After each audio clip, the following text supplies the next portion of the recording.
Hi, and welcome to a digital coloring tutorial. We're going from start to finish on this piece. You can see what eventually we'll get to.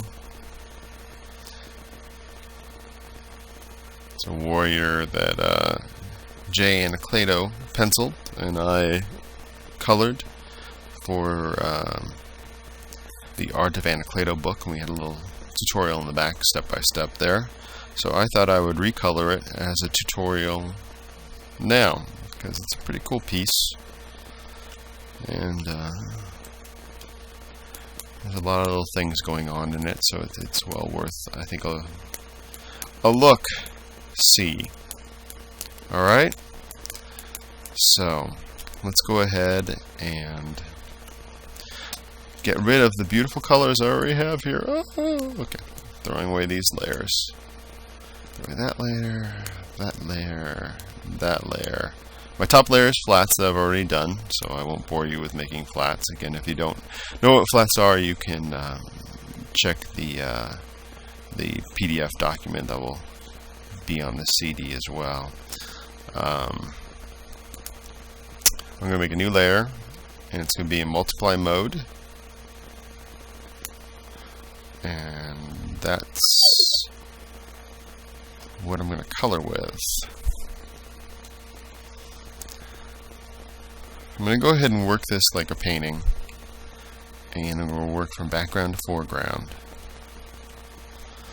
So I'm just going to go ahead and start laying in background colors. Let's see, fill everything with kind of a purpley, just to get us something back there. And then with the brush tool, I'm going to start just loosely going in and blocking in some of the colors that I want back there.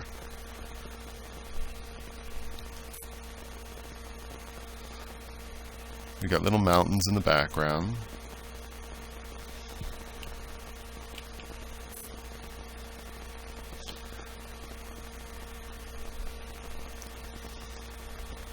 Basically, they separate the sky from the ground. I want it to be kind of a snowy, cool background, but I still want, there's got to be a little bit of a complement back there, so that's why I'm going to go with a little bit of a kind of purpley in the sky, as you'll see as I get farther along. Again, I'm just roughing in with the airbrush. I don't have any friscuits here, because what I'm going to do is do the whole background and then come in and do the ring that he's stepping through, and the figure, working from background elements to foreground elements, kind of like I would in a more traditional painting. Okay.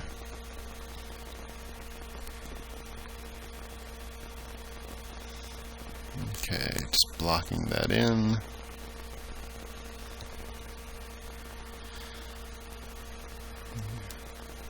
I'm going to take this purple to more of a blue up on top.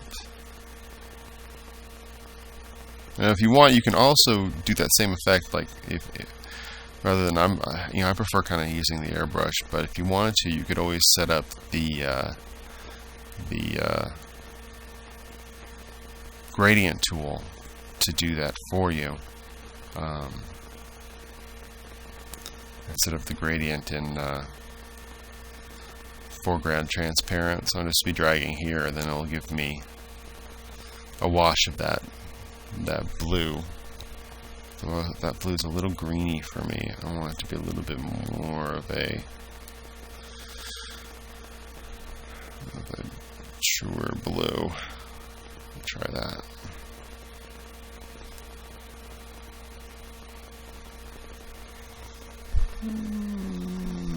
I could tweak that more in a little bit. Okay, so let me go in then a little closer, and I'm going to start laying in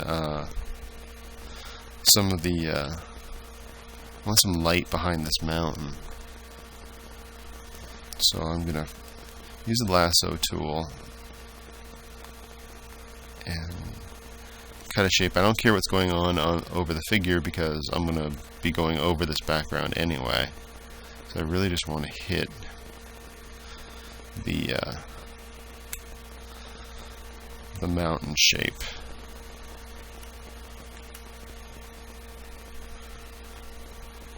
Okay. Again, with the brush tool, I have it configured fairly similar to a old Photoshop 4 airbrush right now. It doesn't have any size variance on it. It just has opacity variance.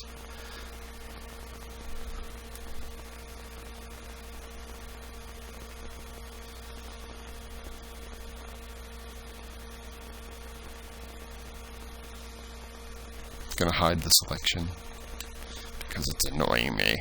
And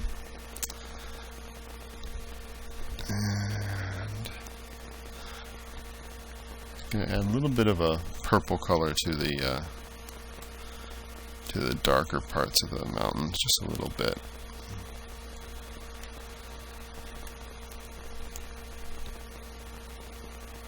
Now they're not really standing out yet, but I'm going to be planning on putting a background light behind them, and it will make them pop a lot more. And I'm going to be covering the base of them with some mist, so I'm not really caring about what goes on down below here.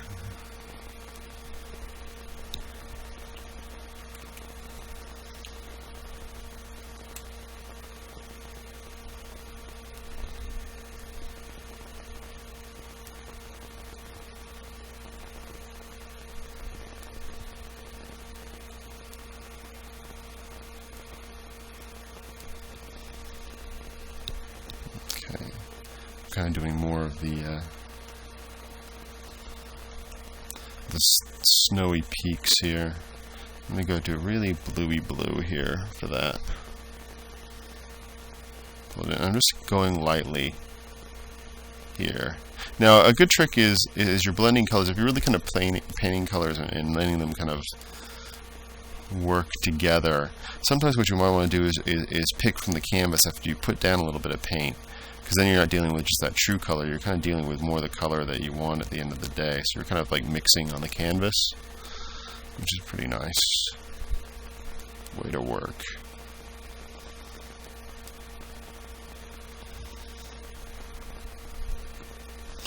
I usually work from dark to light as I'm putting these together. And go to a little bit brighter. I'm going to go to a little smaller. As you work on the details, generally you work with larger brush size first, and then go back in and work with smaller brush sizes. Again, I want these to be, I envision these to be sort of snowy peaks. So I'm just doing some rough modeling on them right now. I'm going to go back and add some more details. Usually I stay fairly zoomed out when I do the initial painting, just so I can see how everything's interacting. And then when I go in to add details, I'll zoom in for that.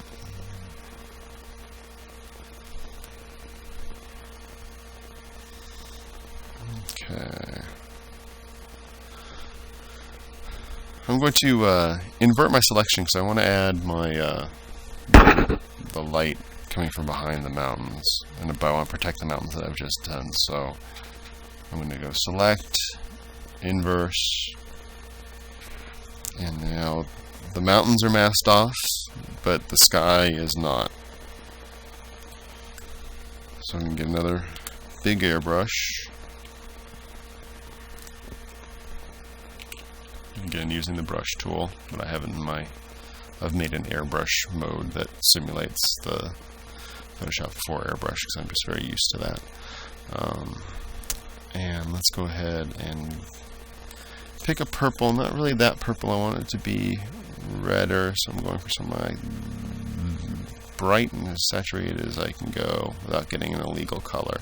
In a legal color, you'll see the little warning triangle there. But if you color, you should always color with proof colors on, which I'm adding now, which I didn't have on before. My bad. and that will prevent you from getting illegal colors. Now, if you're coloring for the web or just RGB, then you don't have to worry about that as much. But since I do most of my coloring for print, I have to worry about a CMYK conversion. So anyway, let me get back to painting. Just going to do a little band across there.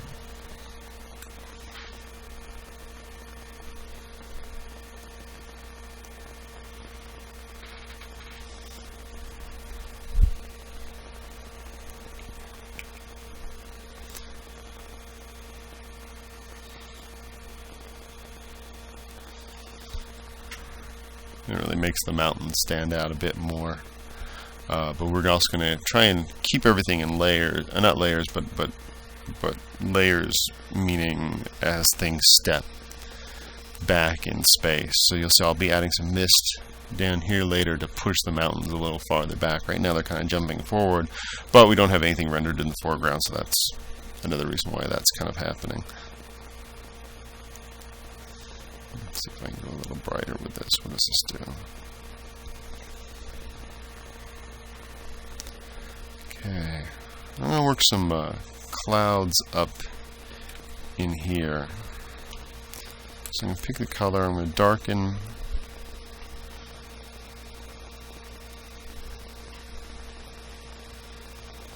it a bit.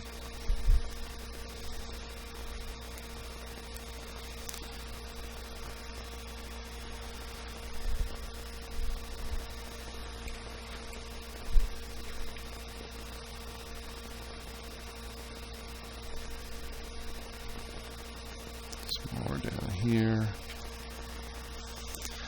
and then since we have light coming from below, I'm going to have the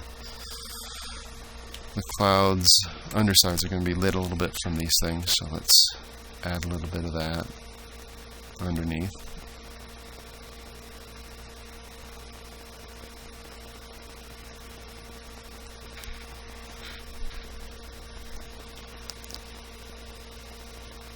Just lightly touching with the airbrush. I don't want to do too elaborate a cloud. I just want to kind of get us some sort of environment going on here.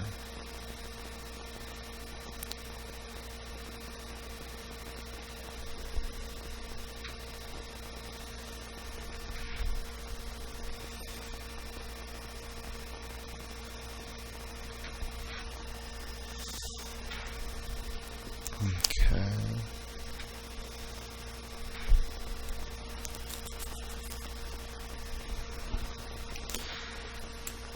Again, if you don't like a shape, I just used the picker to pick that color that was right next to that, so I could fix that gloopiness that was there. I'm going to go in and just do a couple little shapes just to give us a little bit of a detail. I'm going to lose that selection.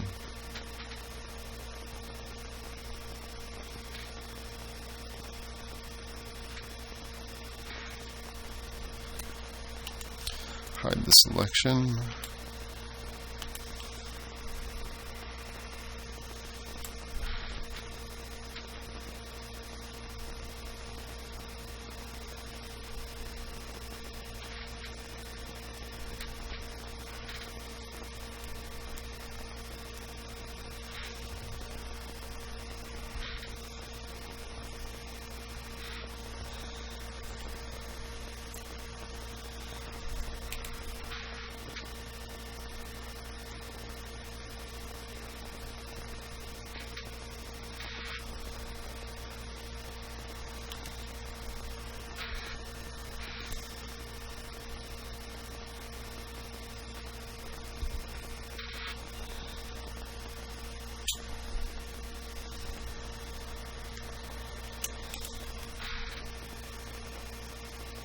Add a little bit more of a shape up there.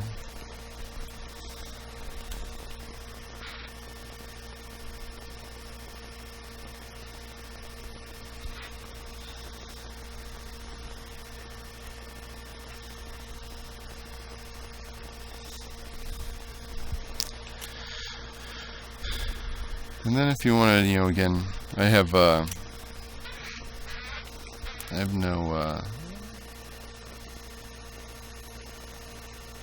selection at this point. I'm just kind of using the smudge tool to just add a little bit of shape and smoothing this out a little bit. You can see how I'm just kind of pulling it back and forth. That's a good way to anti-alias an edge that's a little too hard. Just run really softly the airbrush over. It's a very good trick. I'm just pulling some of the cloud shapes. And again, I don't really not trying to do super defined clouds here. I'm just trying to get a little bit of a background going. Okay. Gonna jump back into the mountains.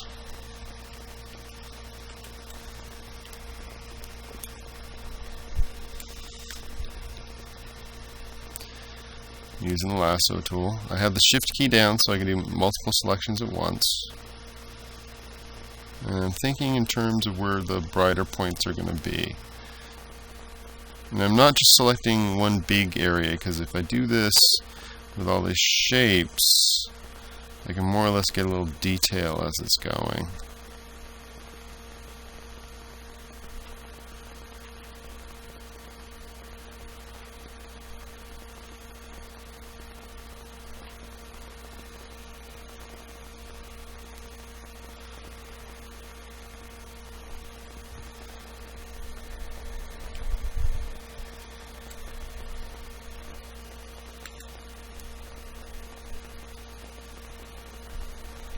Okay, going to a brighter color.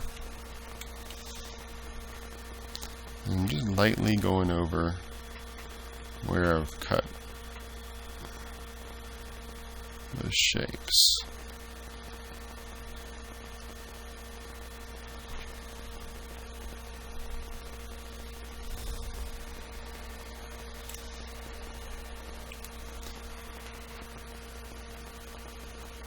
I'm actually going to not have any selection now because I just want to kind of soften them up a little bit.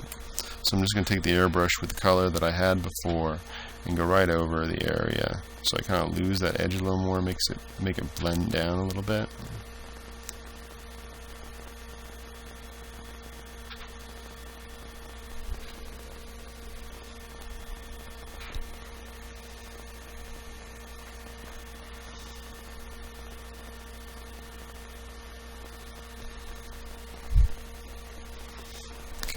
I'm going to do another pass of some just a little detail frisket shapes. Again, I'm a little, kind of abstract, but, something that's going to help define this mountain a little bit more.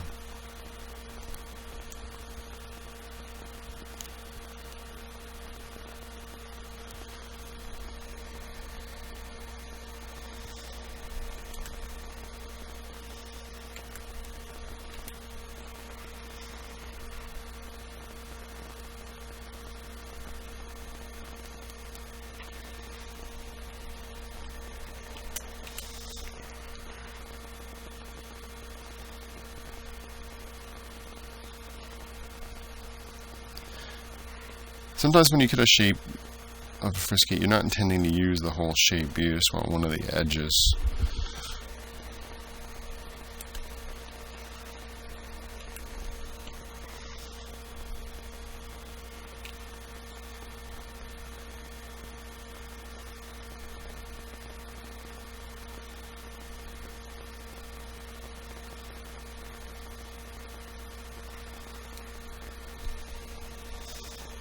Okay.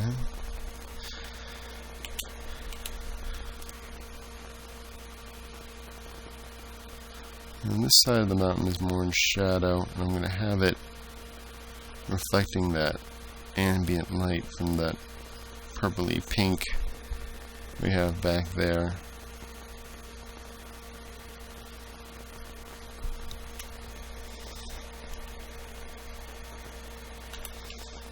So I'm just going to pick that color and just lightly go over it. I don't want it to be too strong.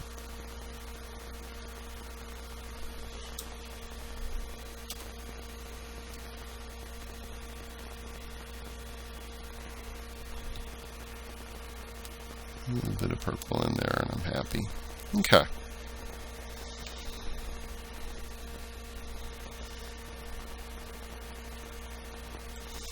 I'm going to do the same thing over on this other side.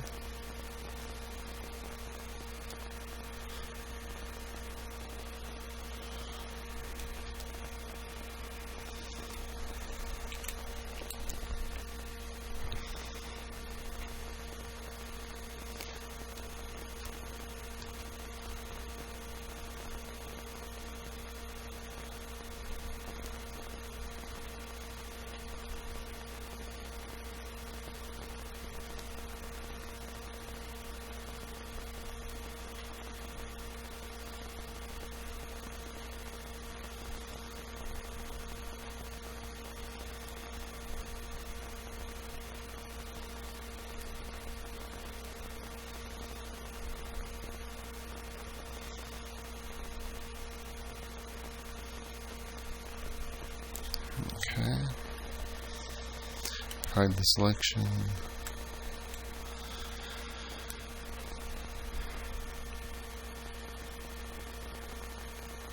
And you can see when you just even do the little pass with these extra little highlight shapes, it really kind of helps add the detail to the mountain. Excuse me.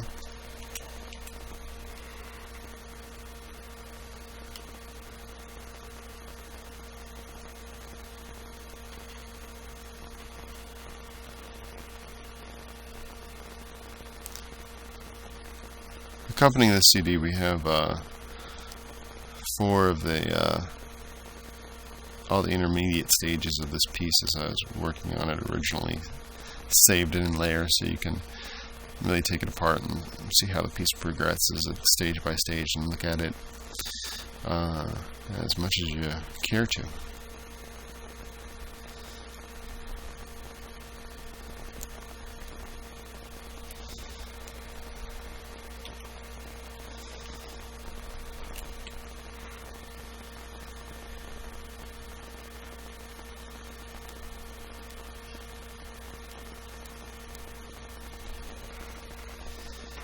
Okay, I'm going to go back and do some airbrush without Fresco again to soften some of this area up a little bit.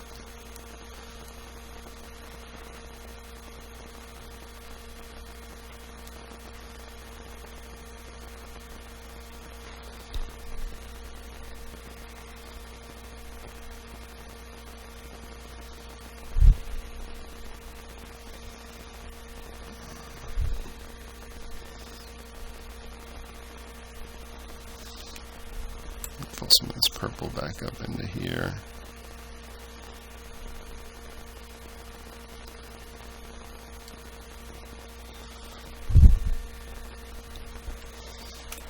I'm going to do a little bit of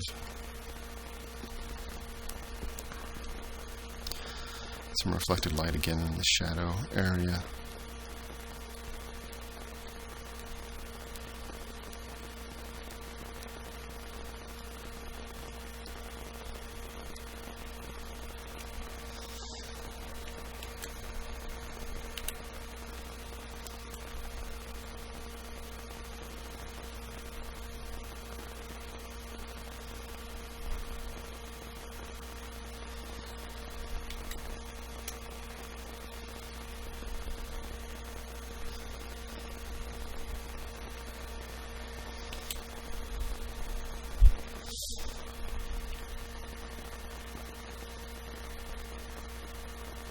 Just bringing some purple back in here as well.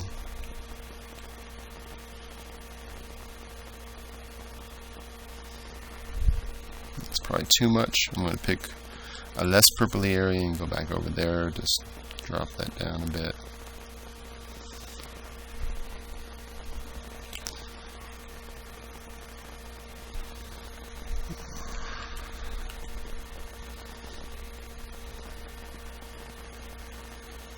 Okay, they're working out.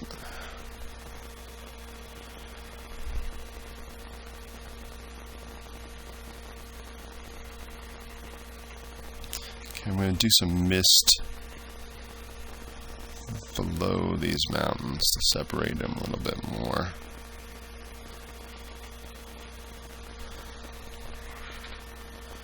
Just again, still using the airbrush.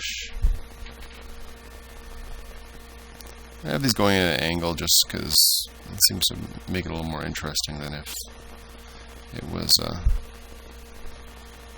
straight on.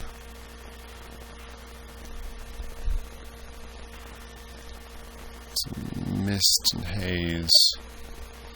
I'm going to add some more as a final effect after I'm done with the painting, going right over the black line, which will make it even separate more. But I just want to really lose this mountain towards the base.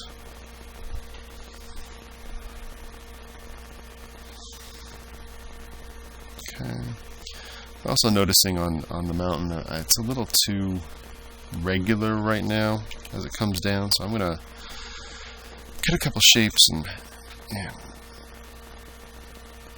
give it a little more organic shape here with the lasso tool.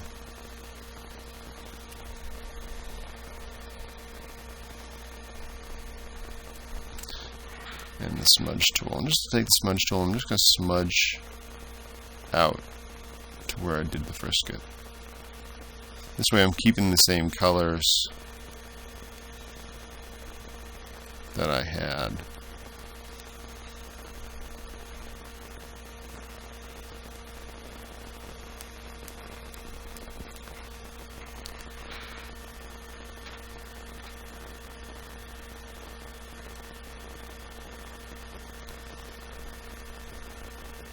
But now it has much more of a, not like a straight pyramid shape, it actually looks more organic. Okay, I'm going to get rid of that selection, and I'm going to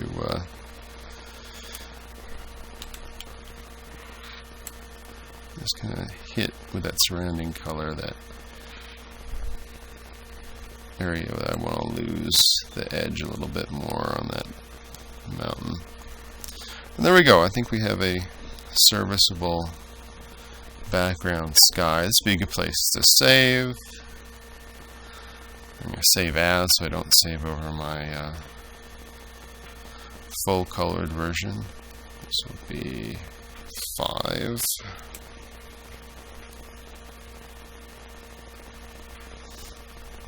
That maximum compatibility came up. If you're working with people who have older versions of Photoshop, or you have to have that on. If you're really just using your own Photoshop 7, you'll have smaller file sizes if you take off maximum compatibility. But that assumes everybody else has a Photoshop 7 as well. So just a little piece of information for you to do whatever you want with. Okay, let's start dealing with that ring.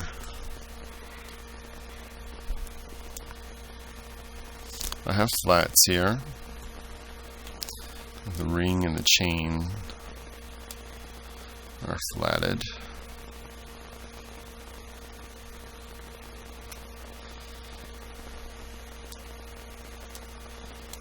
I'm going back into my color layer. I'm going to fill it with a base color, just to get started in cool gray. And then I'm going to be, again, blocking with a soft airbrush, which is the brush tool with just one of my, I don't mean to confuse people with that, I hope I don't. When I say airbrush tool, it means just one of the brush settings that I have in my brush tool.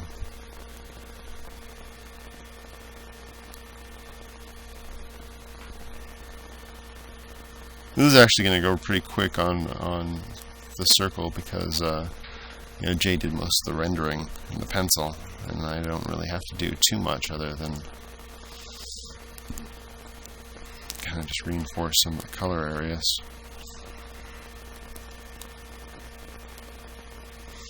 Just kind of help shape it around. So I'm going cool on top. I'm going to pick a little bit of that darker color again, just going to give me a shift here. And I'm going to go a little bit more towards the warm. I have the warm grays, or the middle of the first set I have there. I'm going to just go in the underneath section a little bit with that.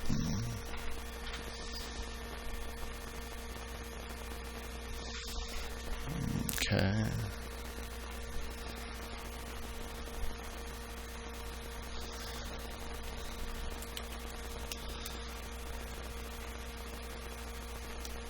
Now if I wanted to, I could go ahead and add some more. I can use go with one of my more hotter edged brushes to just go ahead and add some small details. Let's see if this is bright enough. Now let's go a little brighter. Right along the edges of some of his pieces. Again, never forgetting that the figure is really what's important here. You know, you could sit and noodle things all day. This brush has thick, thin capabilities, and it's harder in that it lays down a more hard edge color, and I can really kind of draw shapes with it a lot more.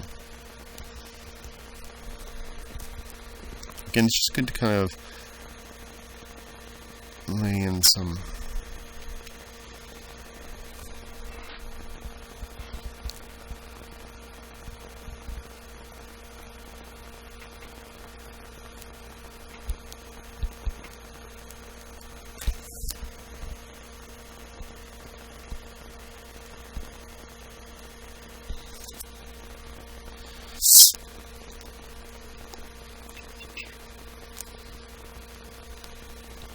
This is more detail than I actually had in the original piece. I didn't do too much back here. I'm just going to play a little bit just so you guys can see what kind of effects you can get with a harder edge brush.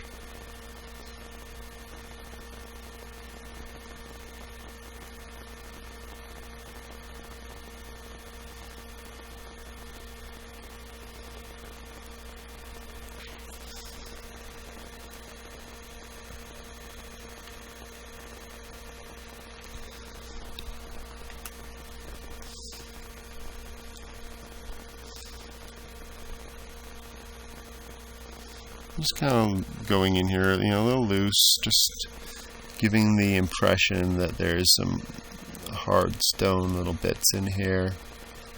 I'm not, you know, being ultra super careful.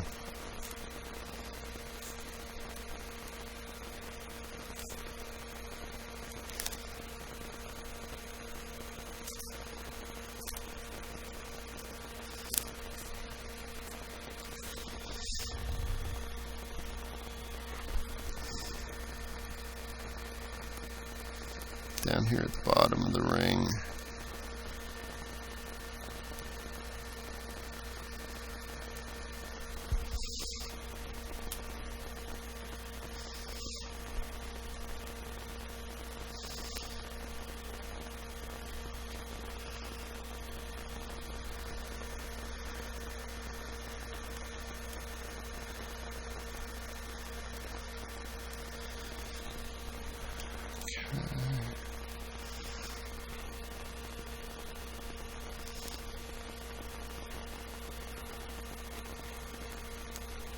I use Wacom tablets. I think it's important if you're going to do this stuff that you get one.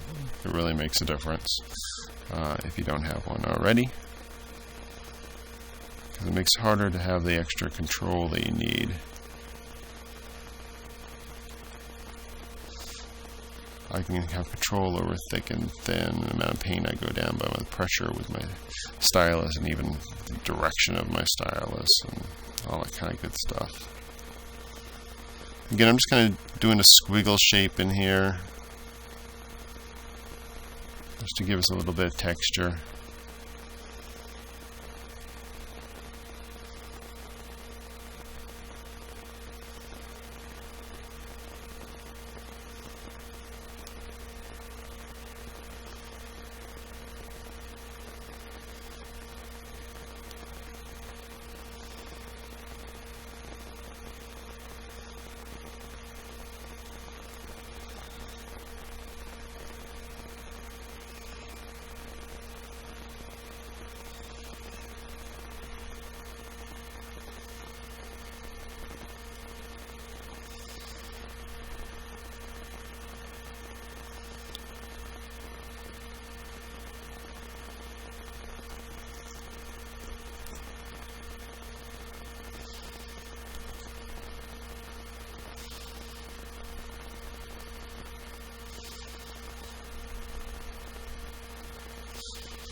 just going to do a little bit more of this, or I'm going to spend way too much time doing it.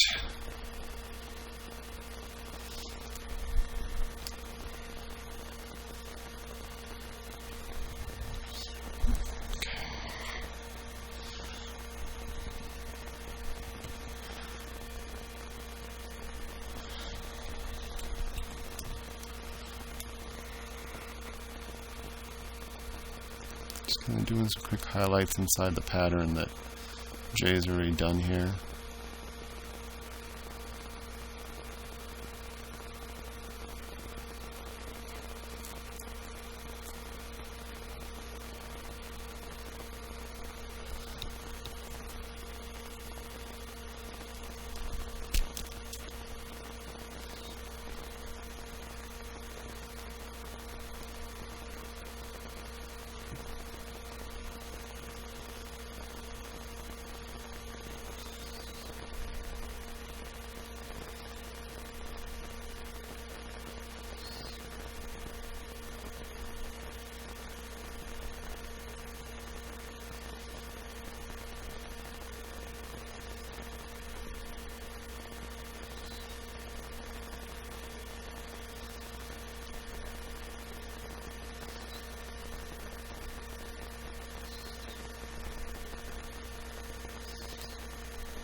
Okay,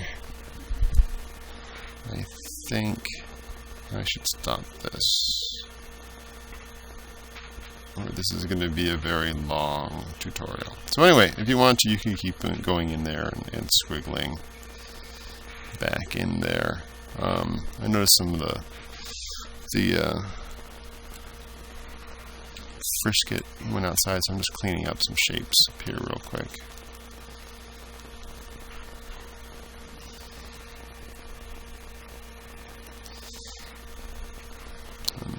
Picking from the screen and just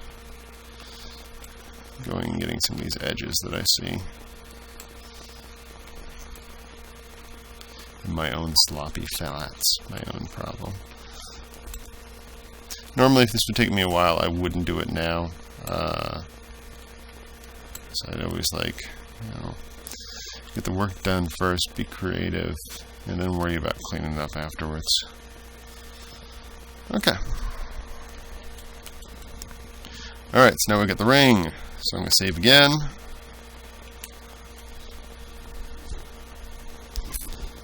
And next we're going to do the figure.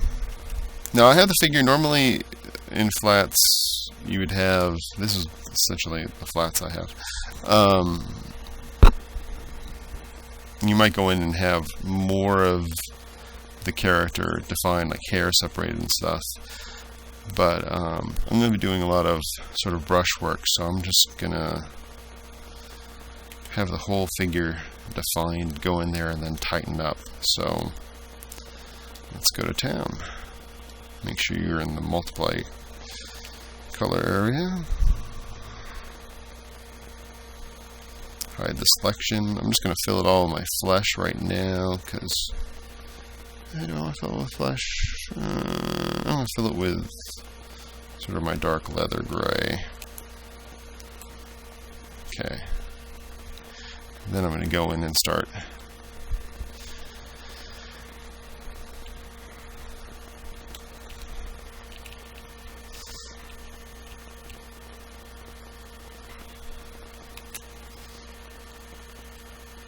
actually, I'm going to go to my airbrush preset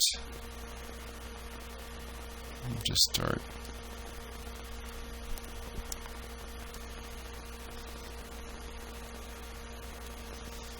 and it's done. No, not even close.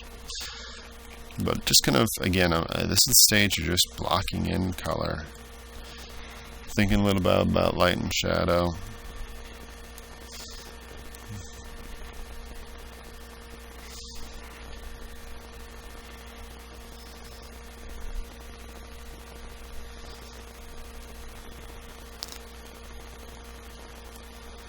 Going warmer with his hair on one side and cooler on the other side.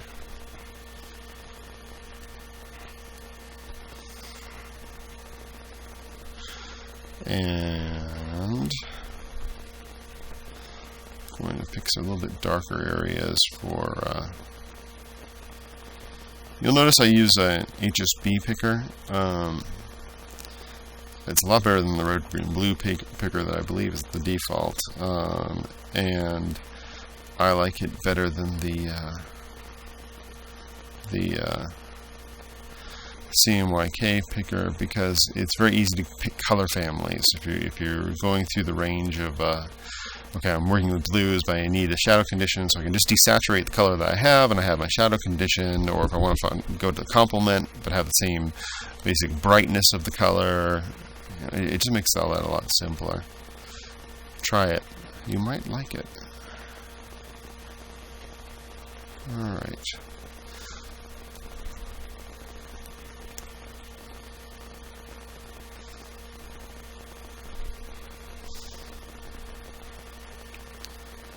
Again, thinking about the forms. Again, if you're not good with the forms and stuff, just get some photo ref or have a digital camera and take yourself a picture of you in the same pose with kind of the similar lighting, and so you can see where the light falls on an object.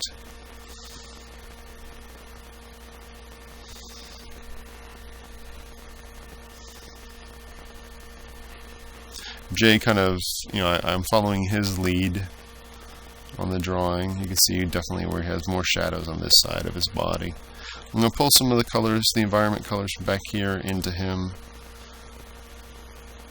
Assuming that arm's in shadow a little bit, and this part of the face is a little bit in shadow, so I'm going to give it a little bit of a purpley. Do the same thing a little bit over here on that side of the body. And in here. In there. Okay, now I think I have enough where I can start going in there and now start doing the details.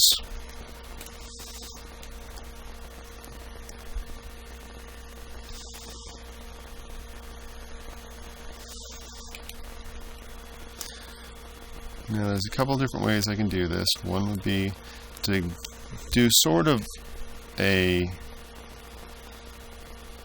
comic style frisket way.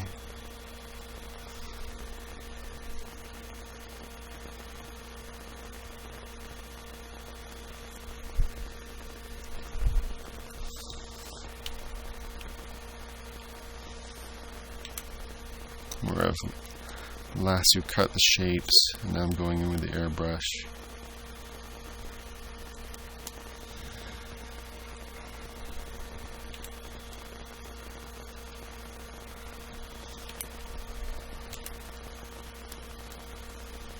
But you can see how hard that is. So I'd go ahead and back in with the smudge tool and lose my edges. So I can really just soften that up so quickly by going right over it.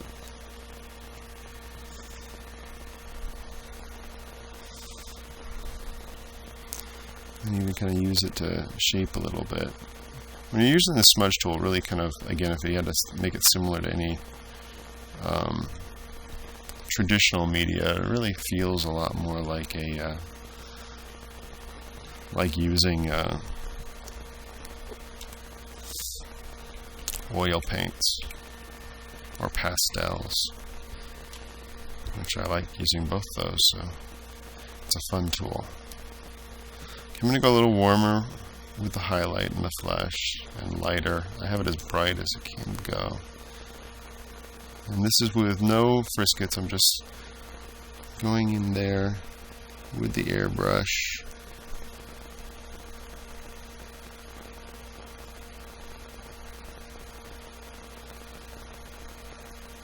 Giving a little bit of a frown line.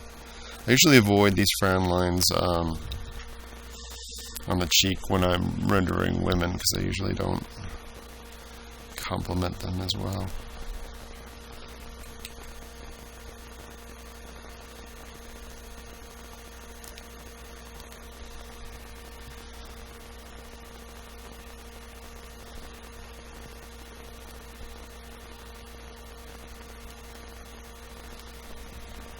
Just adding to his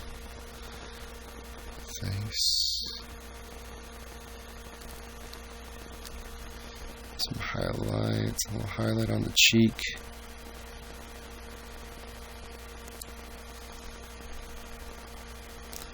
And you can see how it's really kind of coming out. Well, I have a little bit of that cool base in the flesh, and now it's going to the warm, so it really kicks.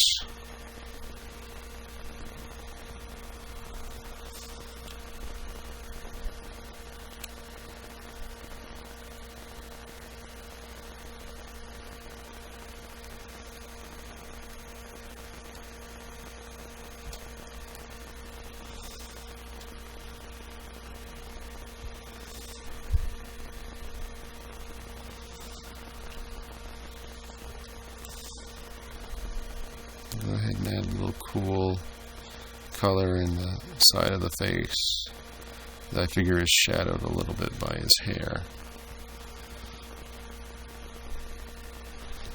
And add it on the other side of the face.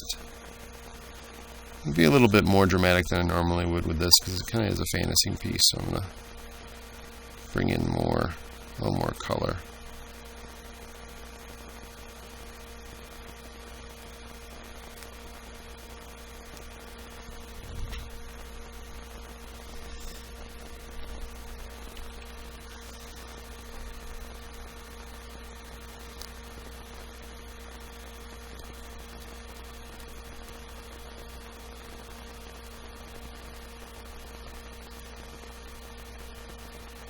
I'm working in the hair now. I'm just stroking in some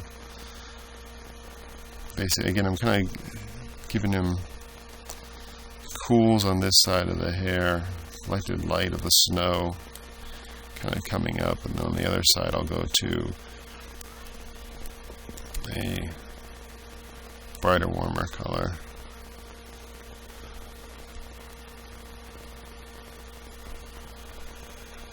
I'm just following the form that Jay has already here.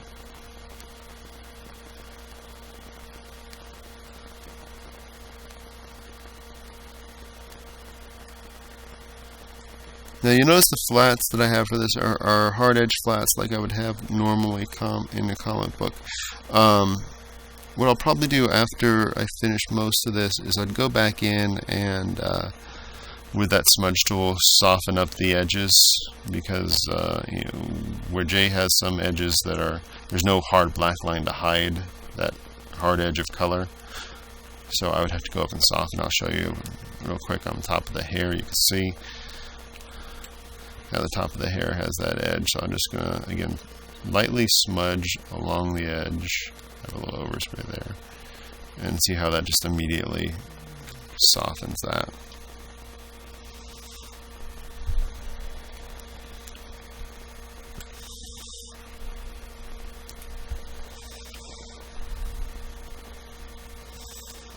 I'm going to do the eyes. I always like doing the faces first. It feels like I've got something done that way.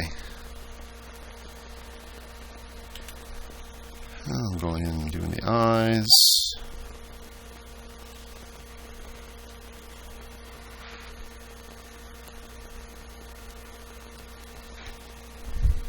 Give him some very light eyes. Just the light blue. Then I'm going to go give it a couple hard hits in there. Switch to the pencil tool. And I'll actually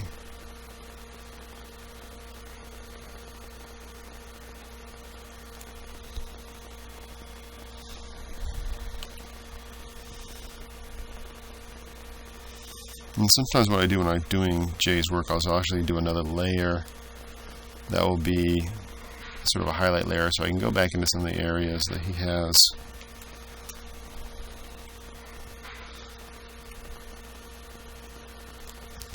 So I can actually don't have to worry about competing with his grays, and I can pull a couple highlights back in.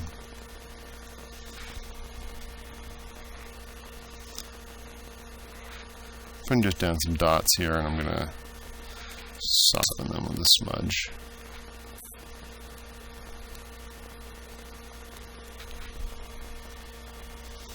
Okay. Going back to my color layer. I noticed an edge there on the nose, so I was just going to use the smudge tool to kind of shape that.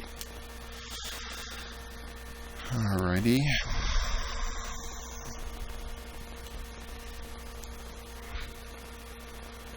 Again, just smudging back in here real quick.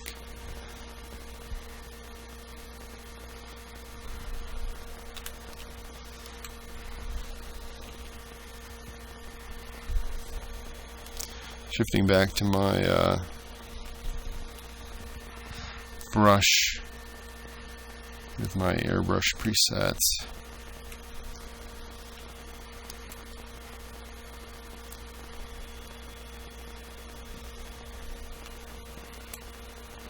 Now that I'm closer in, I can see a little bit more of the gloopiness that I had. Okay, I'm going to do some real just quick, more of the fine highlight areas.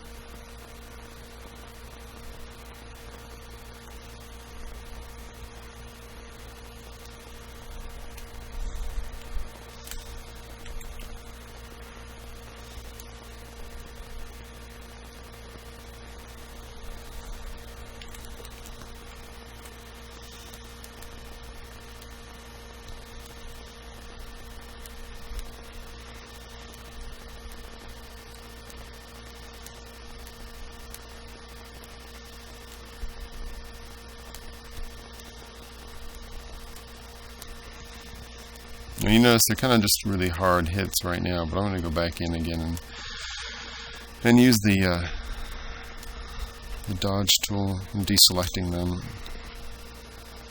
and just softening them up.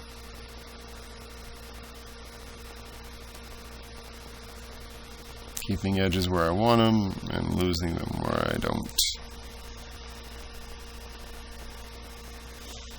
Okay. I'm going to go ahead and jump in and do the hair.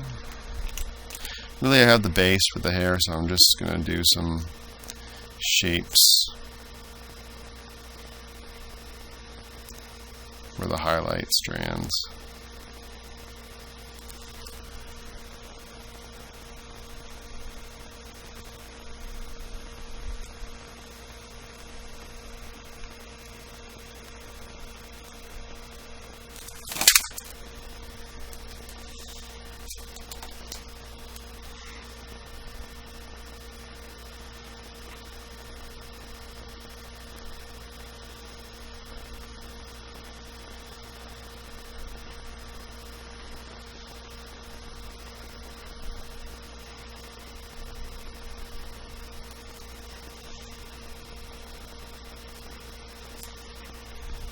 Okay, I'm going to hide that.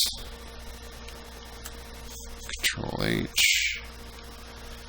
Go back to my brush.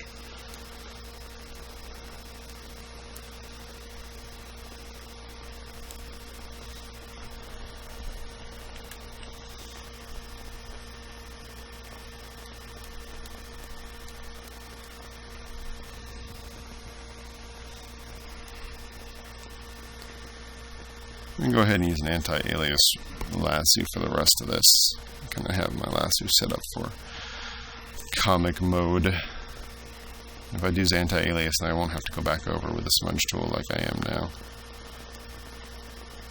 to soften it up.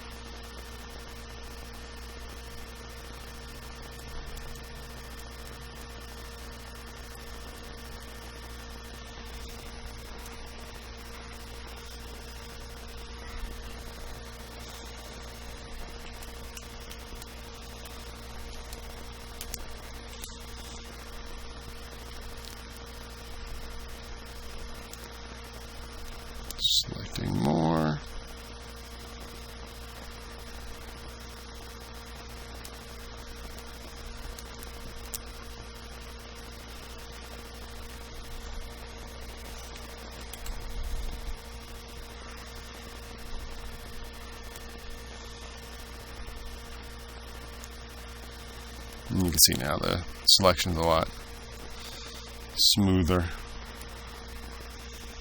I might still go in and soften, but I'm not going to worry about that right now. I'm going to have this, as the hair kind of turns the form, I'm going to have it more reflect some of the cool colors that we have.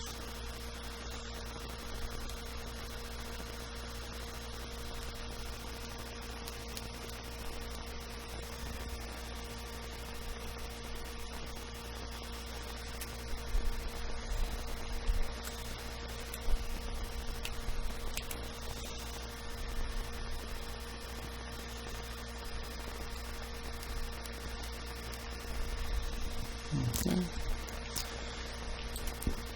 And just staying subtle with that. And he's beginning to come together.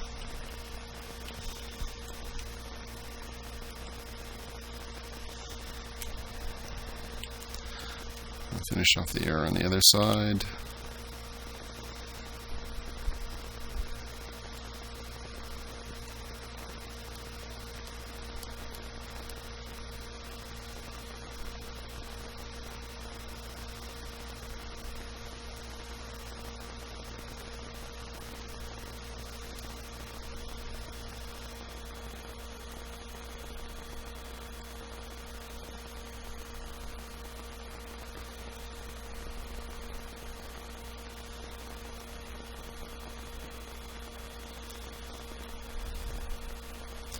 It's hard for me to do some of this coloring without, I usually color with music on, but since I have to have the headphones on while I'm recording my voice, it doesn't make that work very well unless I played speakers, and then you guys would have to listen to whatever I like. I like really weird music. No, I'm just kidding.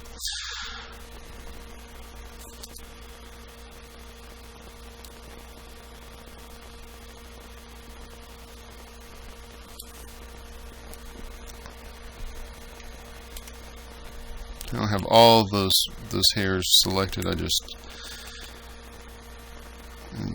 just trying to get to a bit of it.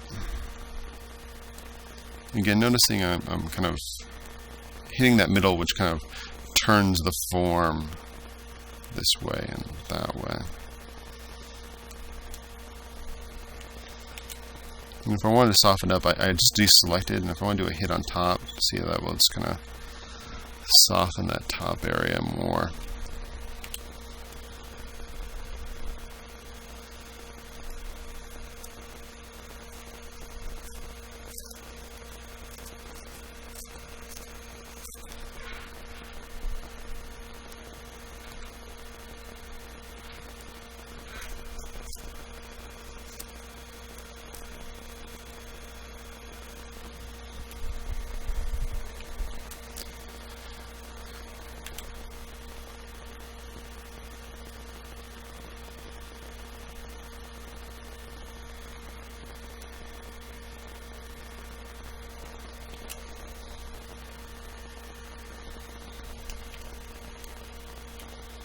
Okay.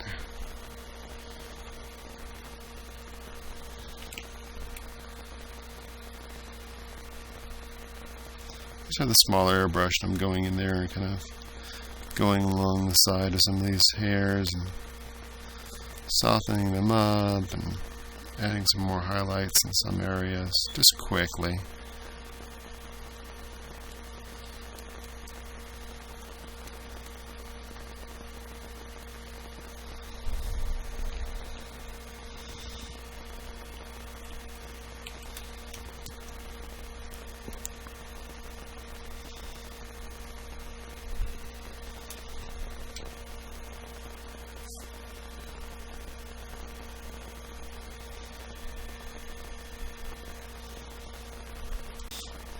Okay.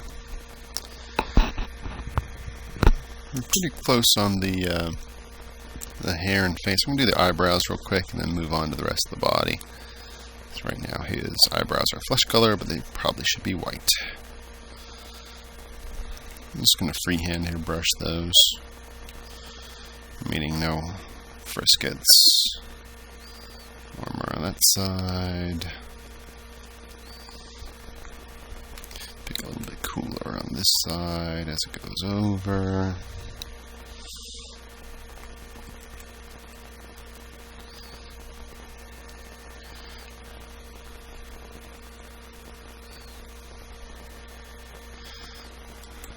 That was a little harsh.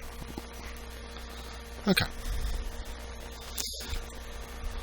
Let's get to a better working place and start finishing the rest of the body. I'm going to pick from the flesh tones I've already put on the top. Start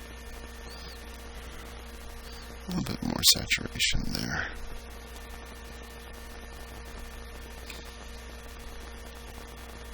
Generally, and this isn't always, but this is generally, as you go from dark to light, if you choose colors that are brighter and a little more saturated, it will look a lot better. If you do the other thing, you start getting this chalky thing that's going on, and that's no good. Form sets.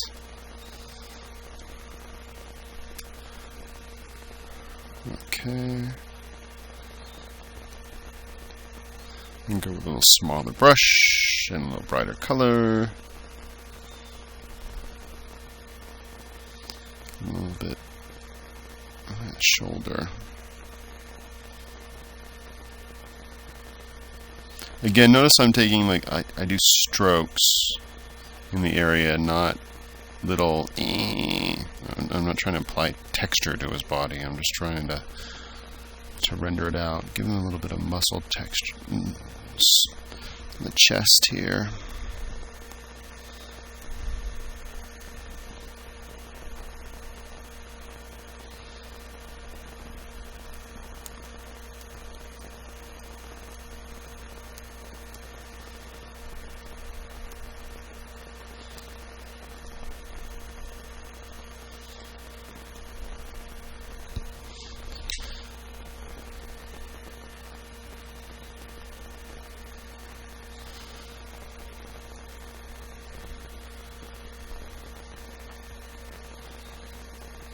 Okay.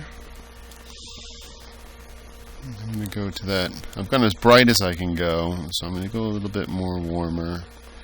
Go a little lighter for the smallest highlights on him. Right here in the deltoid.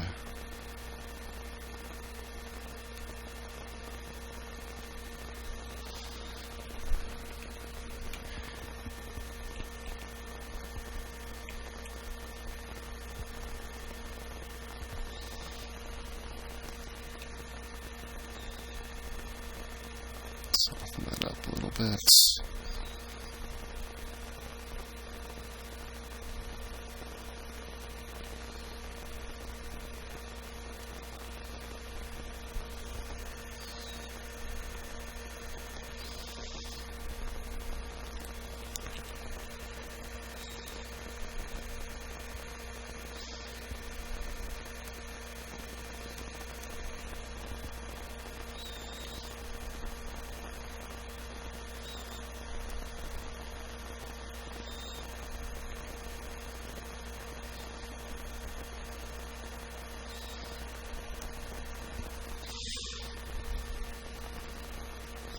Again, I'm putting down the strokes, and again, if I don't like something, I'll just go back in quickly and fix it. I'm just kind of putting things where I think they probably should go.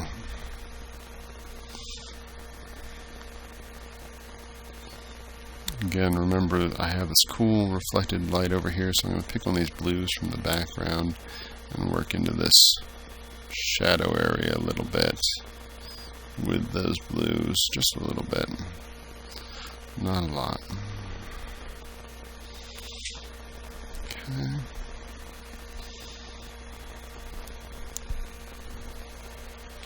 I'll go with a harder brush now. So I want to give him a little bit of an edge light on this side. Small.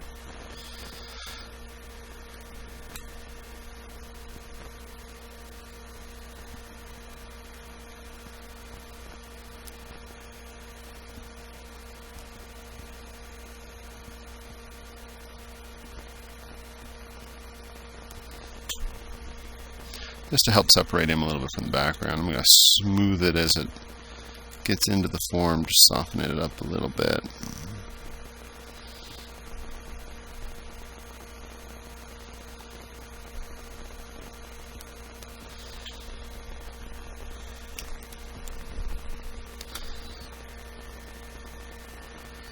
Go ahead and bring a little of it down in here as well.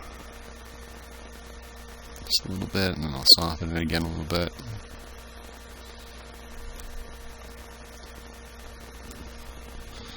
Just like smudging with your finger.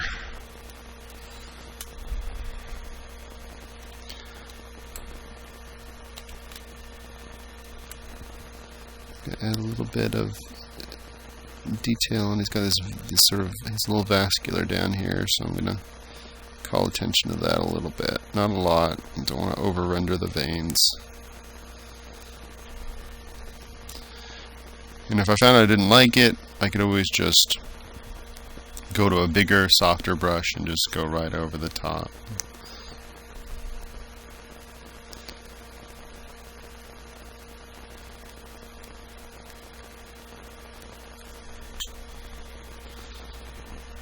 Adding a little bit of detail in there.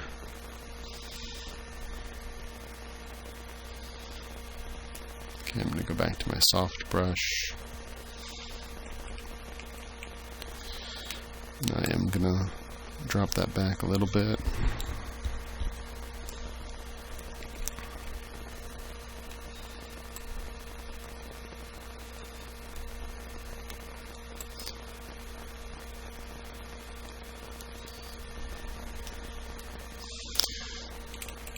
Soften this up a little bit.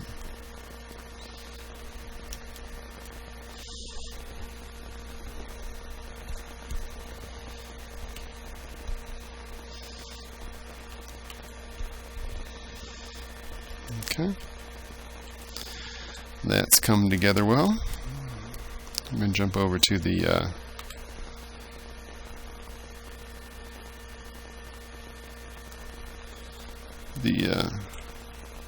jewels here. I got black. I don't want anything that dark. I'm going to go with a nice dark gray and sort of have the idea that they're kind of a pewtery metal, and then with some jewels in them.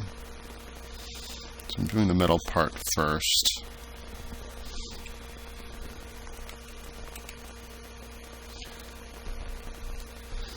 Pick a highlight color. Pick where your highlight, from where the drawing is, or from where you decided it was when you started doing this stuff.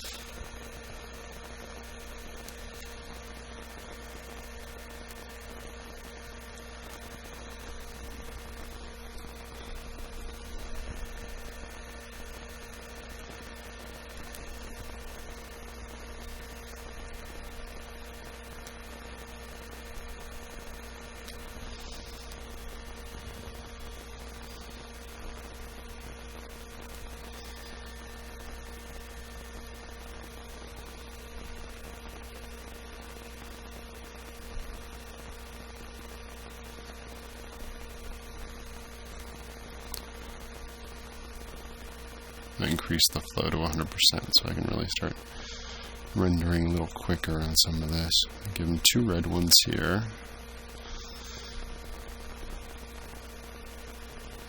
Give them some highlights.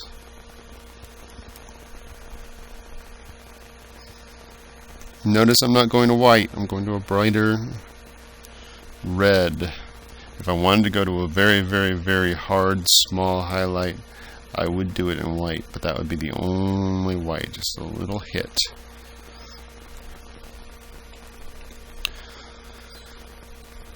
I'm going to make this some sort of a green.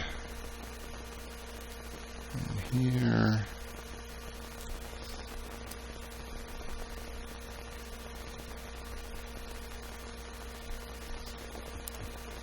Now again, I might zoom in and take a little more time if this wasn't something I was really just doing more for screen size.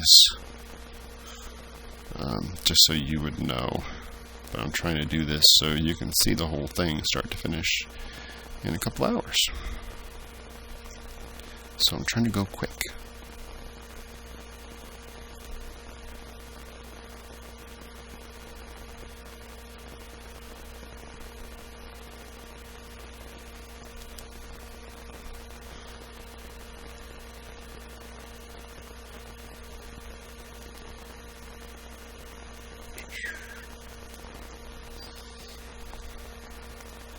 Gone to a sort of a brassy gold on the stuff down here. Okay. Let's move over to here. Again, we're going with that dark gray in the base. I'm using a hard. I'm just going to render all this area, all this little detail stuff, with the brush, with hard edge on it.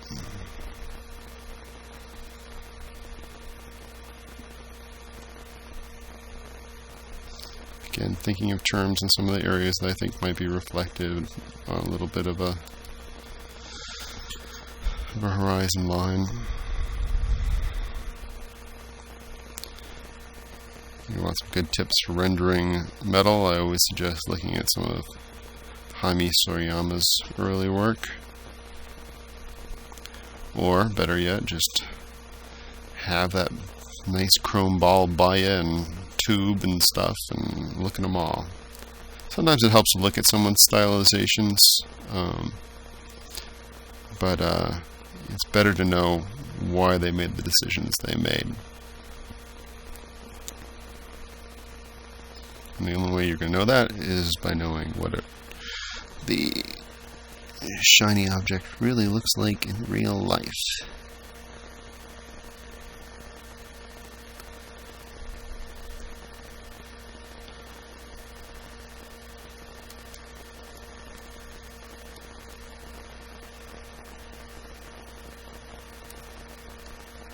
Okay.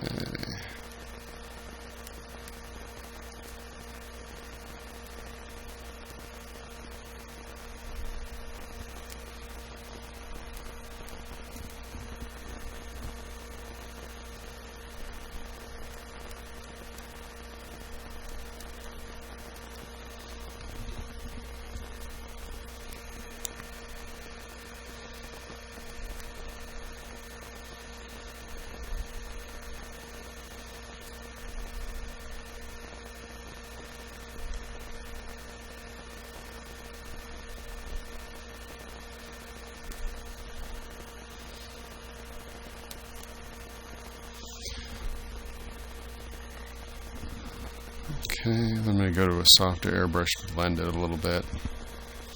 Being careful that I don't overspray because I don't have a frisket covering this right now. Okay, I'm going to go back to the hard brush and color some of these jewel shapes.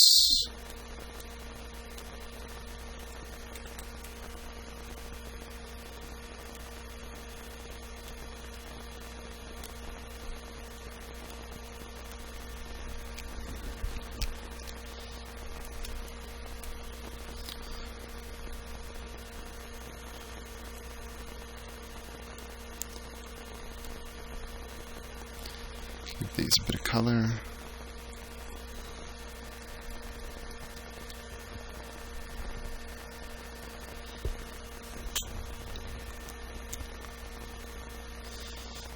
Okay, let's go move over to the sword. I'm going to give this middle part a little bit of gold as it goes up.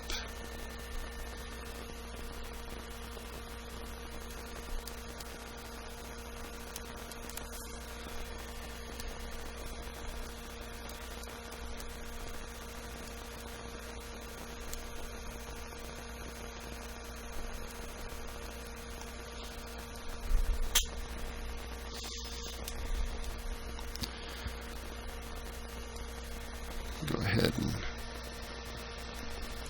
color, begin some of these jewels in here.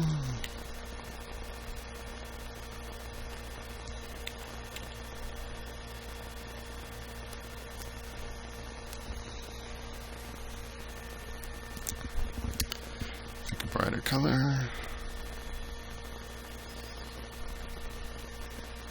Pick a little bit, because they definitely have a reflection, so I'm picking a little bit of the environment color to wash over the bottom part there. Going in and adding some highlights to the handle as it goes down. And to this area.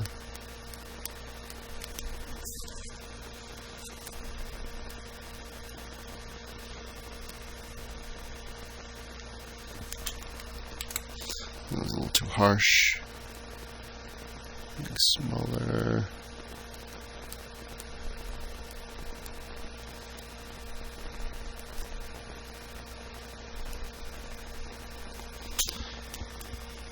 Okay. I'm going to select with the flats again so I don't overspray, so I'm going to do some edge work on here.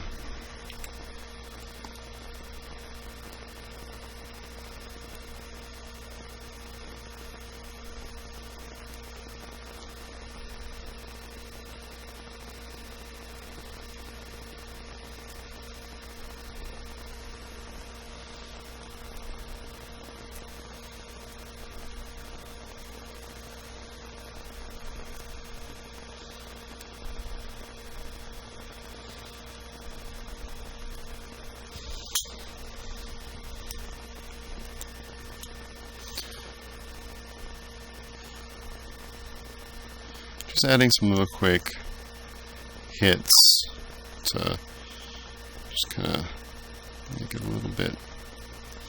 It's a black sword, so it shouldn't be too bright, but give it a little bit of an edge. And I always can come back in and soften that again with the softer round brush. If people are using the older Photoshops, I'd be using basically an airbrush with this with a soft edge. Okay, a couple more jewels, going back to my hard edge, because I'm not going to cut friskets for these, because I'm going quick. And you don't really need to. Give some green gems here, like on the Witchblade. So, okay, I can do that because I made Witchblade up. Well, me and David Wall. And then those slackers, Mark and Mike, showed up. I'm just kidding. It's a joke. Don't anybody get angry. Alright, let's see.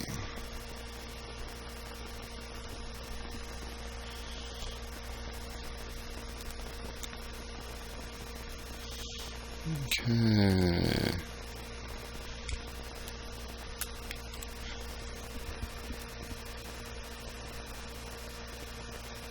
A little silver band there. Zoom out and see how that's kind of looking. That's looking okay. Bunch more little detail here.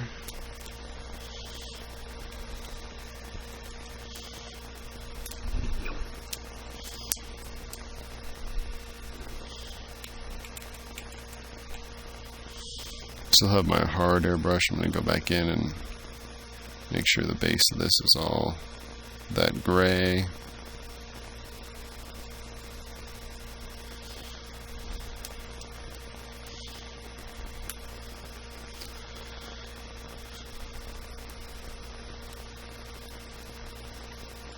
And I'm just going in and rendering the shapes that Jay already has. I'm going to go first with a soft airbrush and then come back in with the hard for some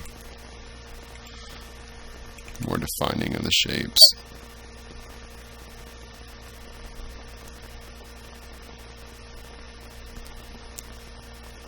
Jay tends to move his pencil in little tiny circles. I always think of that. When I was a kid, there was a little, I think they called it a doodle bug or something, and you put a pen on the tip, and the tip just makes these little tiny circles. Anyway, that's kind of how Jay draws. So when I render some of this stuff, I too will use a tiny airbrush in little circles and it seems to match up well with the kind of base texture that he has. Not always. I can, of course, be sloppier than Jay because he did all this base work for me, so he's just making my job easier. Except when he does all this detail!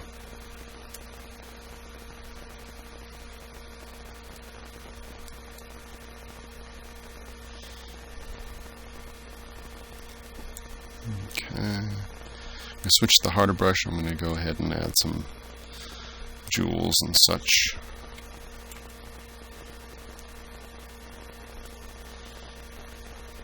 Mostly greens and reds is what I'm thinking. I'm going to add some brass on some of these rivets. Just to add some other colors so it's not all gray.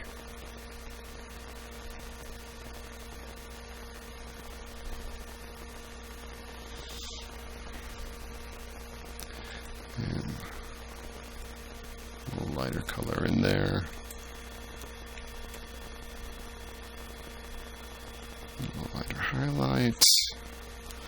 A little lighter highlight.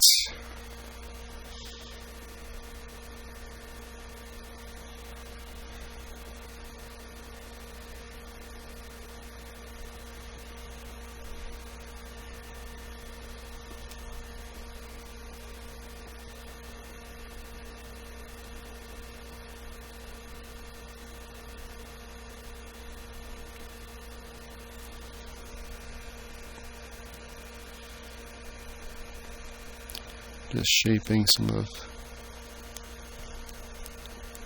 this material here. Again, this was with a hard edged brush that has both size and opacity on the controls.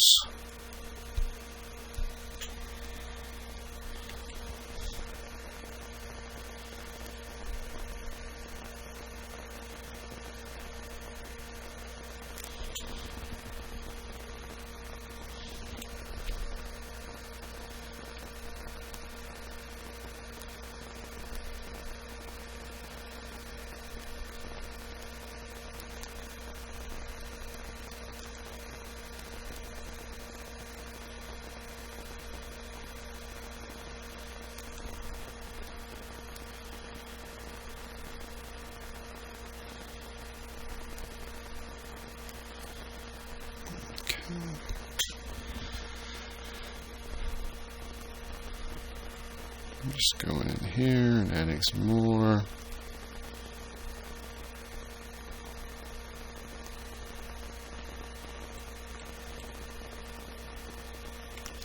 Again, thinking in terms of horizon lines. If I'm thinking this is nice silver, then I'll bring in some of the environment color down the bottom for reflection in there.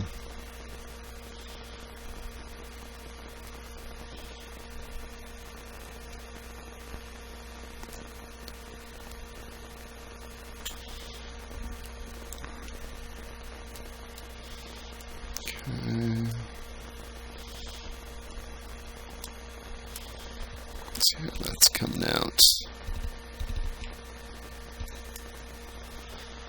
He's working out good.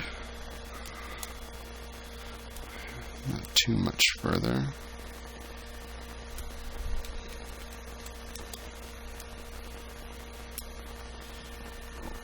Shifting back to the soft air brush, I'm just going to loosen the rest of this.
Okay, I'm going to go in with the harder brush to add some quick details.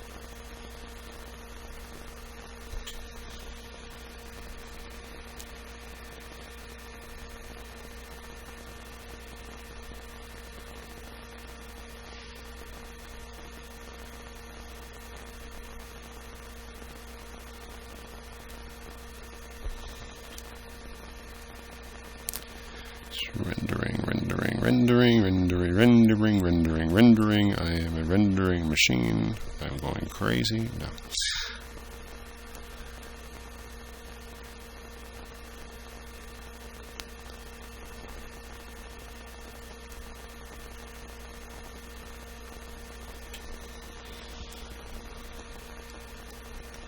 Just doing, again, some just quick hits. I'm not really going and rendering like crazy. I'm just kind of giving the illusion that I did by adding some highlights in areas, kind of faking it a little bit.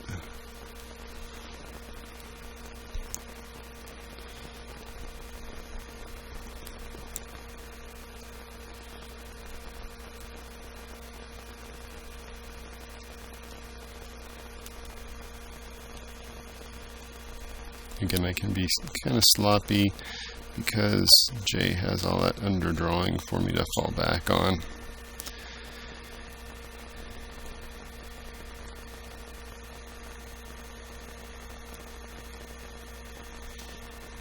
Okay, I'm going to grab that brassy color to throw some other color in here and some of these things.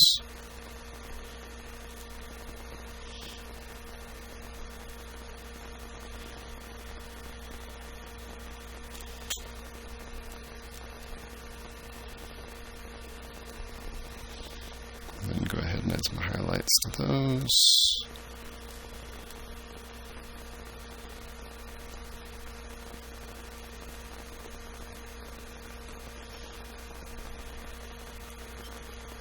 Still using the hard airbrush.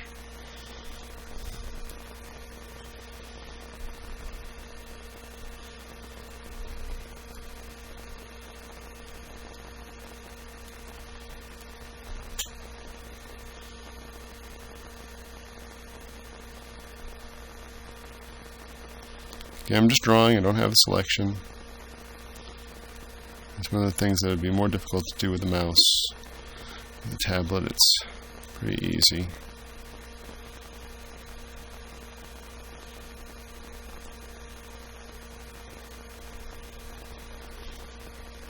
Gonna do these straps here real quick. Just darken. Pretty dark gray. It's all his leather is kind of a dark black gray leather.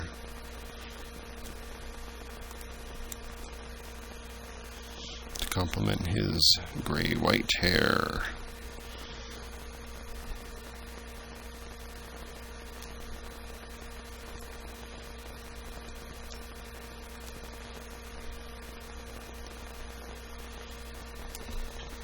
Okay.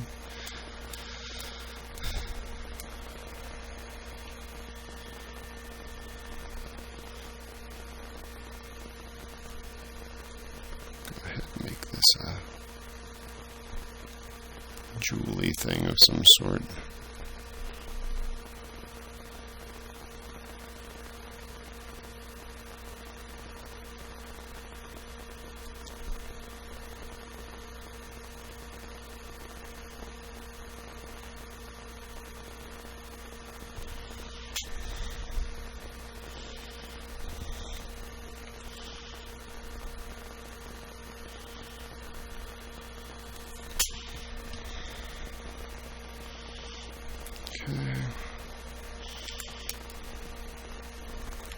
And just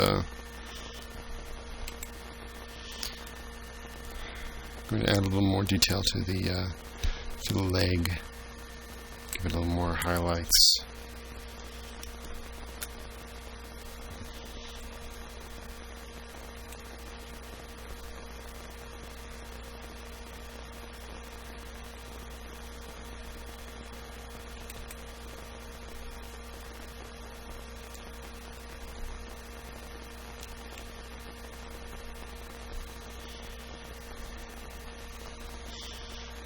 Okay.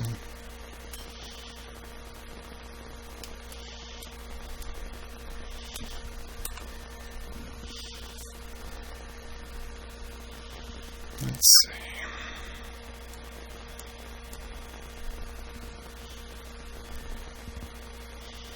Okay, let's do the boot.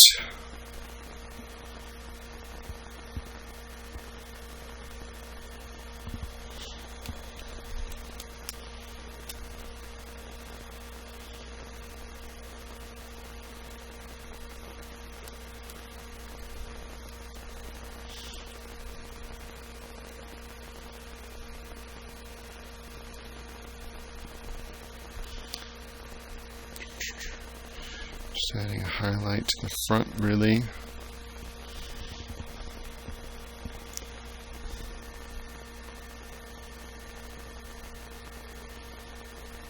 Here on that back leg, also noticing that this needs to be flesh, or at least a shadow conditioned flesh.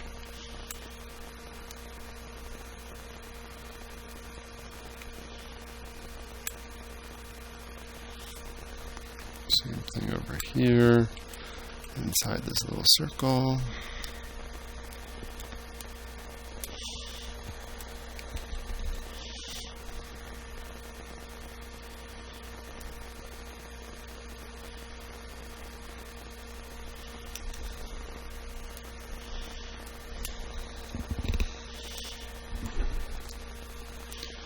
Okay, almost there. I'm going to have the underside of his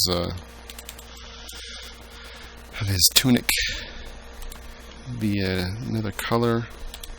Probably purple sounds good to me. So I'm just going to go ahead and loosely select this area. And then I'll use my flats to deselect.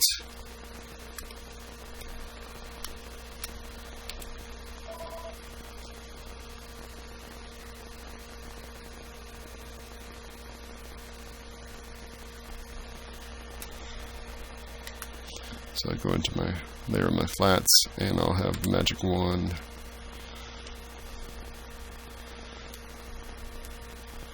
Just remove any excess stuff that I grabbed.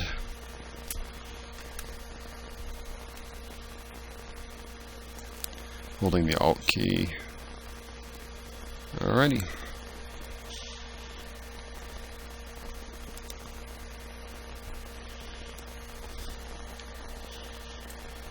I'm going to actually just use hue and saturation here. Oops. Got to be in the right color layer. Hue and saturation. God, an 800 by 600 screen.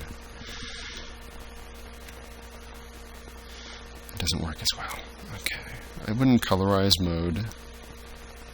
I want to make it kind of a purpley, so let's go over that way. I'm going to up the saturation a little bit more. Great. And keep that selected, but I'm going to go to the airbrush and just render it up a little bit.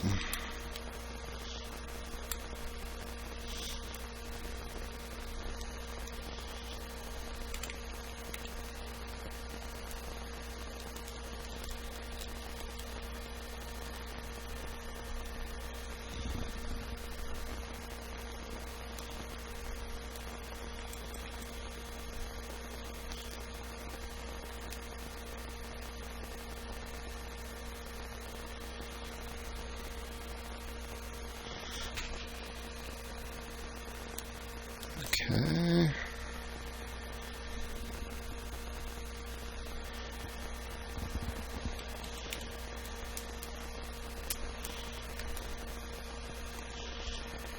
Now I noticed if part of that cape is the outside part of his dress or tunic, or I don't know what you'd call it, something. So I'm going to bring that back to gray right there, that chunk.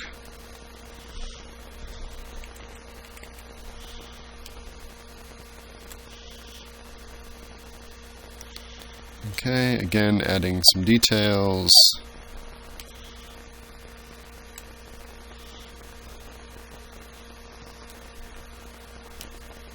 Let's get some gold.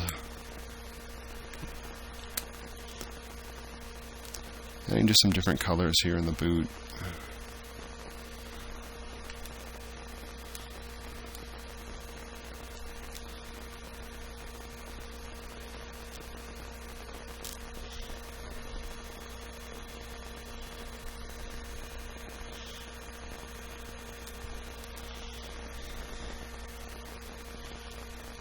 A little brighter.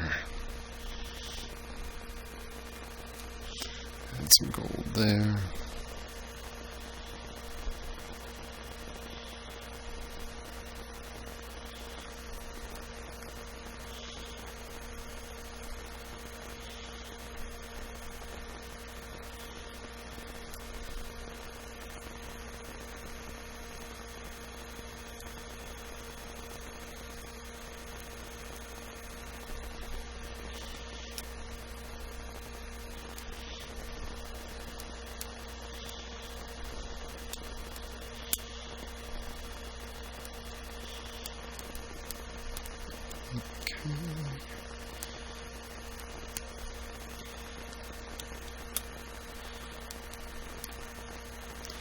Again, I'm just trying to add some small little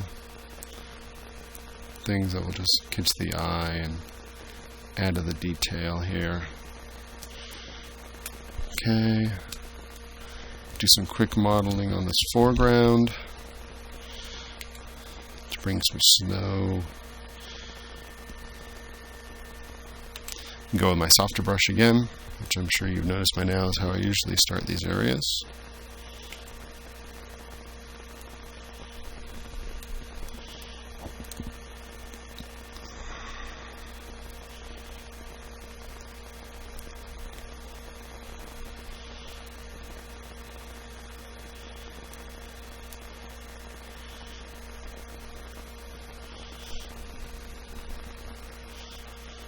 Bring some purple into the shadow condition.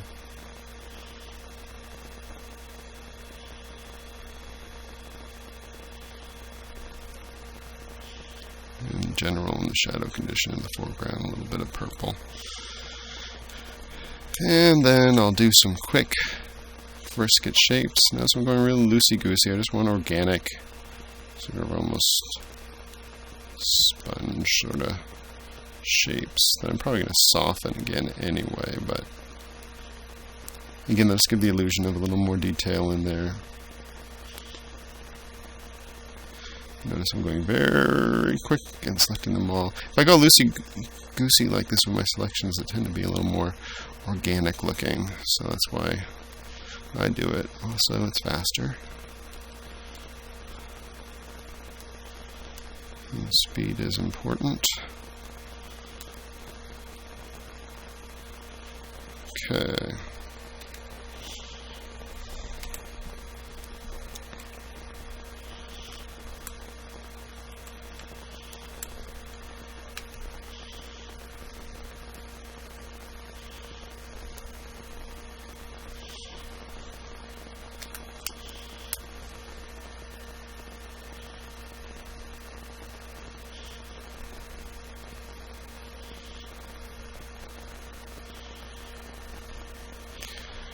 Deselecting, I'm softening those up by just going over some of those areas with the airbrush real quick. Okay.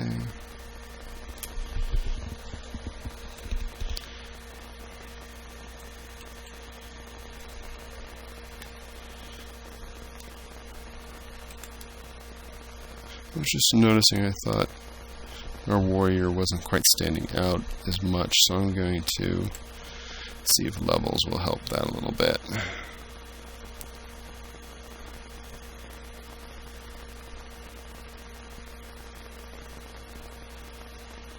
I think it does.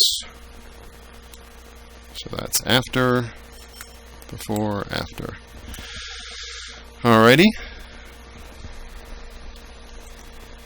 Now all that's left to do is add some snow in the foreground, and we are done. So I'm going to make another layer. It will be the topmost layer because it's meant to go over everything. And I'm going to pick my light blue, use the airbrush or the brush in my airbrush presets, and just start giving us some, oops, because I had them selected. Get rid of my selection, Control D.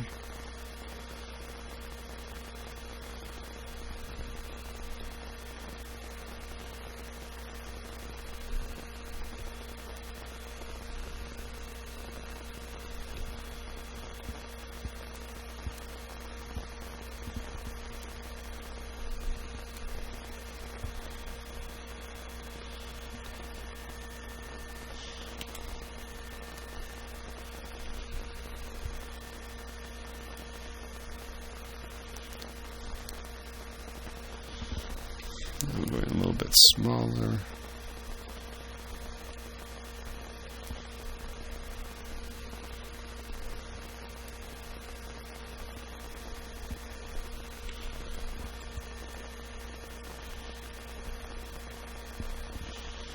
Okay, and now I'm going to make another layer, and I want to make some blowing snow. I'm going to do that simply with the switching to the pencil tool. And I'm just going to go and start making some quick shapes. I'm just kind of haphazard, just kind of there, because I'm going to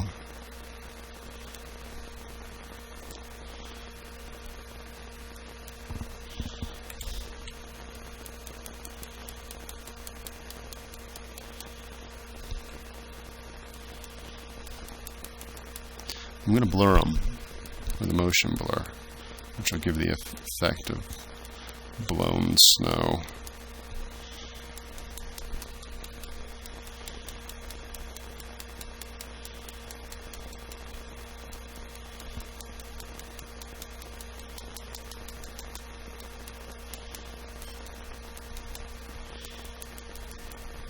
And throwing little bits of stuff in the air always helps things look a little more real anyway. I'm going to copy this layer just in case it doesn't work out. Take the eye off one. I'm going to filter, blur, motion blur. I want to go to the same angle that I have my mist, which is a little bit of an angle like that. It previews on the screen, which is wonderful. That'd be a really fast wind, so let's bring that down a little more. And there we have some fast-moving snow. If you want, you can then bring up your other layer right beneath it, and what it does is it softens up the snow that you already had down below. So that's with just the motion blur snow, and that's with the snow beneath it. And you can always just kind of drop the opacity of that if you want to make it look a little bit more organic, and I think that's kind of nice. And let's see, I think we're there. Ta-da! If I wanted to do anything, the only thing extra I did, I think, on the final pieces, I went over to where I put my highlight layer, as I showed you before, and I selected my hard brush, and I went ahead and gave him some flyaways on his hair that just go right over everything.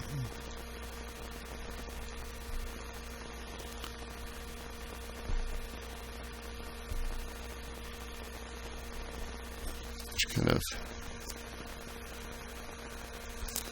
again, help the illusion. I'm going to go with my really hard brush here.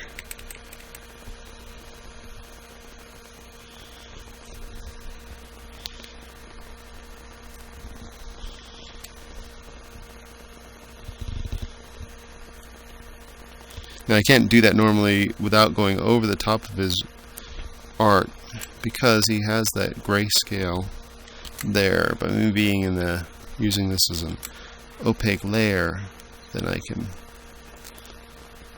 do it.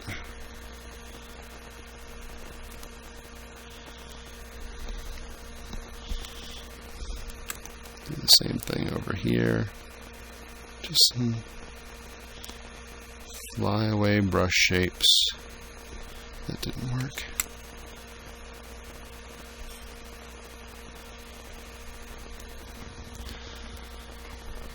And back over here, a couple.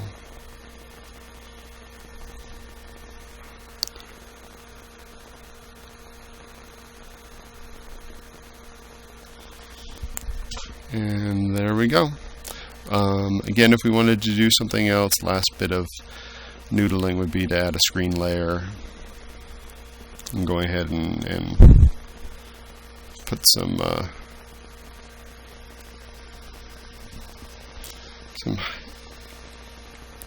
little just shine hits. I'm going to switch to my airbrush.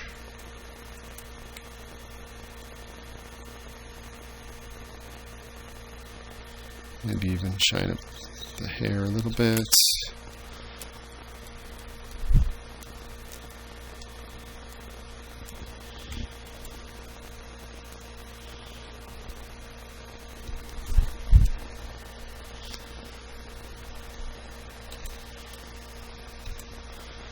And